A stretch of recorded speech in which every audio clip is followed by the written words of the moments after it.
Okay, I haven't done this one for a while, but I promised myself that I wouldn't just quit on Dark Reign Redux. So here we are, beating my head against a brick wall, once again, trying to teach myself strategy in a real-time sort of environment. Okay, today's idea, not a game plan, just today's format, I suppose, is, as before, going to be a skirmish in instant action. But this time, I'm going to cut out all these other computer players. I mean, not all of them, obviously. Going up against myself would be incredibly tedious, even for me. But I'm going to give myself one hard computer opponent, and just go one-on-one. It's going to be Freedom Guard versus Imperium. We'll probably need a smaller map. I mean, a big map wouldn't necessarily be a problem, but a smaller map might be a good idea, at least, so we don't drag this out for 5 years while my opponent and I try to find each other. Alright, if we're looking for two-person maps, it's probably further up the list. Yeah, here we go. Or three-person maps, they might work. How about this one? 100 by 100, 80 by 160, long narrow map. Okay, 120 by 120. Let's do that one. But it's designed for 2 players, so that's fine. Yeah, okay. All tech available, everything else unchanged. Let's get stuck in and see how I do. Now, the reason I'm doing this is I've found in some games, including I think the previous one, that I tend to suffer from being badgered on all sides by multiple opponents. I don't think I'm ready for that yet, or at least I want to try going against one opponent and just see how I do. I put it on the hardest difficulty setting to compensate for the fact that there isn't going to be anyone else involved. Right, we're on the right hand side of the map, so let's quickly whack out headquarters to the right here.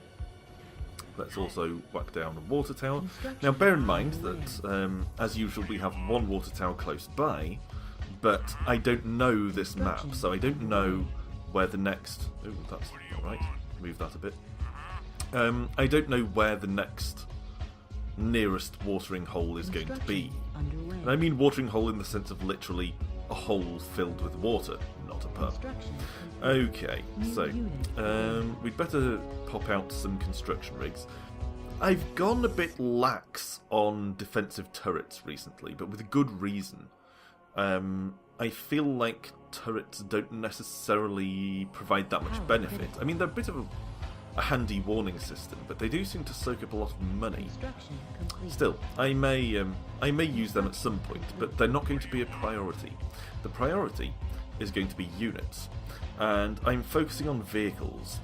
I think I may have speculated last time, or maybe it was off camera, I forget, but I have speculated in my head, if nowhere else, that vehicles on the whole are going to be more useful than infantry. They have similar versatility in terms of vehicle types, unit types, but they're also faster. They just are. So, that's my plan. Maybe building 3 of these up front was an error. It might soak up all my money, but we'll see soon enough. Yeah, my money is absolutely plunging, so this could be an error. But what this will do, assuming I can afford to finish them all, is it will give me extremely fast unit production. Each of these extra assembly plants will accelerate production from the primary one. So I'm hoping to basically put together a vehicle army very, very quickly and move out extremely early on by my standards. And start piling the aggression onto the enemy. Okay, it's tempting to start giving orders to produce units straight away, now that my assembly plants are somewhat in action. But I think the first thing I need to do is make sure they're all finished, so that I don't split the demands upon my resources. Okay, there we go. We're in business. I'll build out of this middle one. So... let's start building spider bikes. Some people have said that spider bikes are not particularly useful, but I find them relatively effective, actually. They're fast, so they can cover a lot of ground quickly, and I do find them pretty good in combat. On the whole, at least they're better against infantry than tanks are. For some reason, tanks seem to be really vulnerable to infantry. Now, of course, my enemy could be in any part of this map that I'm zooming around at the moment. If you're watching the mini-map in the bottom right, you'll see that I'm zooming all over the black area. My guess would be directly opposite on the left, but that is just a guess. Okay, let's take all my spider bikes out straight away. Let's call them Squad 1. Possibly a mistake, as you'll know if you've been watching previous videos. Squad 1 always does badly. And now I'm going to take them out to scout, which similarly might be an error. I mean, taking all of them out scouting together might not go so well, because it means basically all my units are committed to this. On that note, I should give an instruction for 5 more to be built back at home. Oh, well, here's a waterhole. So that scout has been proven useful already. I will give instructions to build 4 construction rigs. The idea there being that I will move one of them up here to build a water harvesting plant at that spring, and then I will use the other 3 to build turrets around it, because that's one thing I have felt in the past that turrets have shown themselves to be good for. Setting up a defensive perimeter around resources like that. Not necessarily great at it, but better than they are at actually defending the main base. Alright, so we've already encountered the enemy a little bit, but I was going to say we still don't know quite where they're coming from, but clearly they're coming from here. Okay. He's going very infantry at the moment. Not going to be able to hold out against this assault forever. So there's no point trying to pull my units back, they won't make it. But that at least tells me where the guy is, and he's irritatingly close. So let's move all of these construction rigs up here. He may try to get up there and intercept, or take that waterhole himself, so I'm also going to move my units up there. I'll give instructions to build some more speeder bikes, and I'll also start work on tank hunters. You may remember from previous videos that I tend to like tank hunters. I find them to be among the more effective vehicle units. Alright, so construction rig number 1, build the water launch pad right there. And the rest of you, enemies shouldn't really approach from the right unless they pull a weird looping maneuver here. So I'm going to build these laser turrets. 1 to the south here. 1 over here to the left side of the waterhole, and then finally 1 up to... Oh! I can't build 1 to the north because I've run out of money. And of course that means I can't actually finish building this water launch pad yet. Alright, so we'll dub them Squad 1. These guys Squad 2? Yes. Okay. Now, all we can do really is sit tight until I get some more money from this phase. There we go.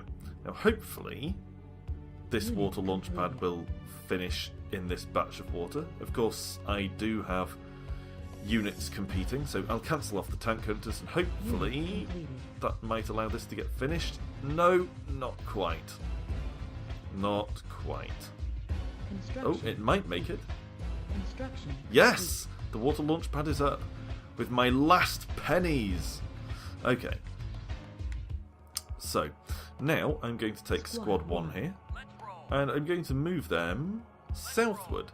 Because, of course, if the enemy is basically due west of me, then this is one possible place that he might attack from.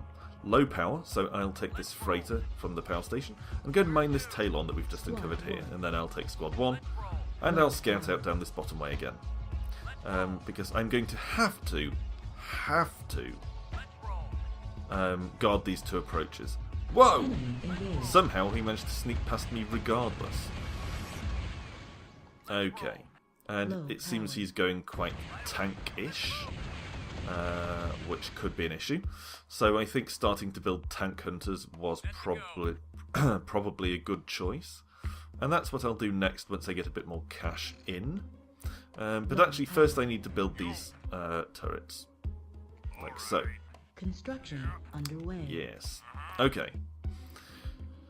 And then I'll give orders to start churning out tank hunters. 10 tank hunters coming up.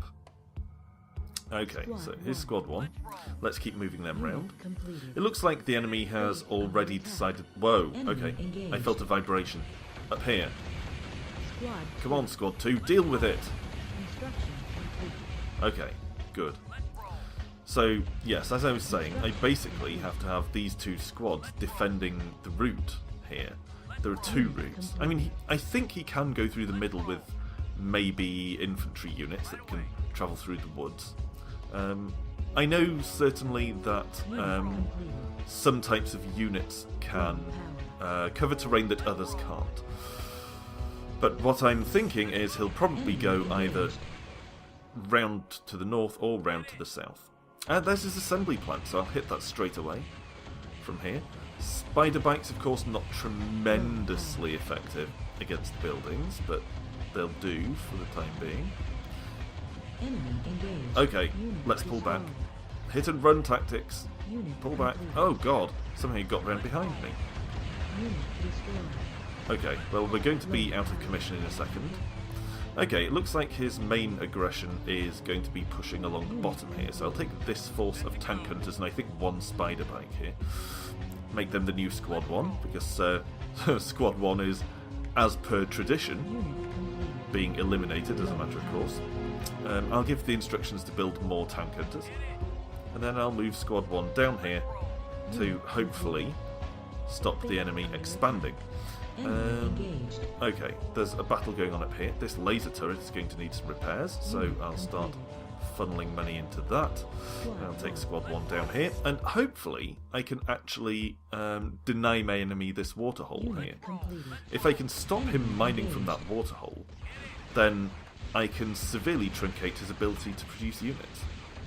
Okay, ripping these bions apart with my tank hunters.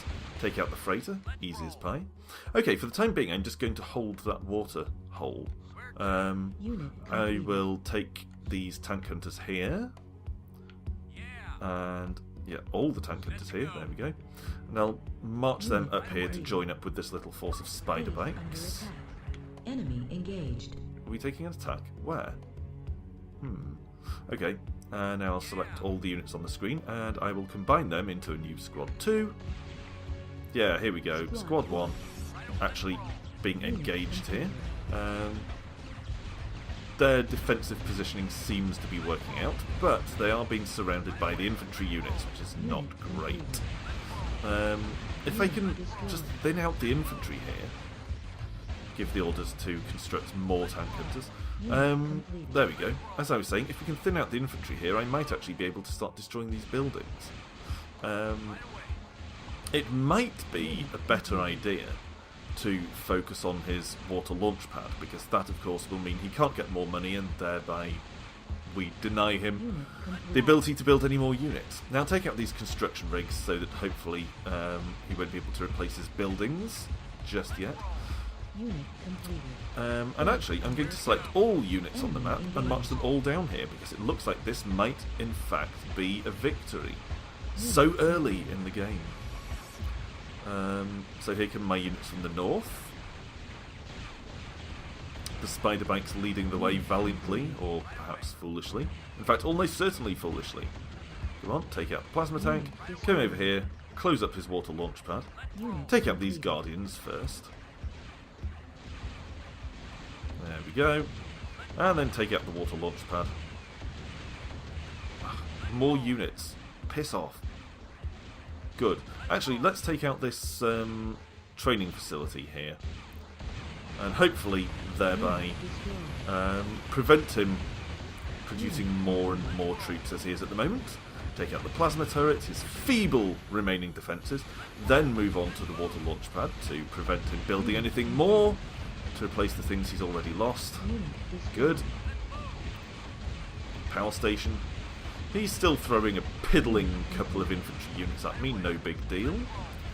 I'll again select all units on the map to march my reinforcements over here, such as they are. Of course, knowing the pathfinding in this, they'll probably try to drive through the forest in the middle of the map, but never mind, we're almost done here anyway. So this has been the hardest setting of opponent in the game, and as you can see, I basically steamrolled him, apart from a couple of little hairy moments early on.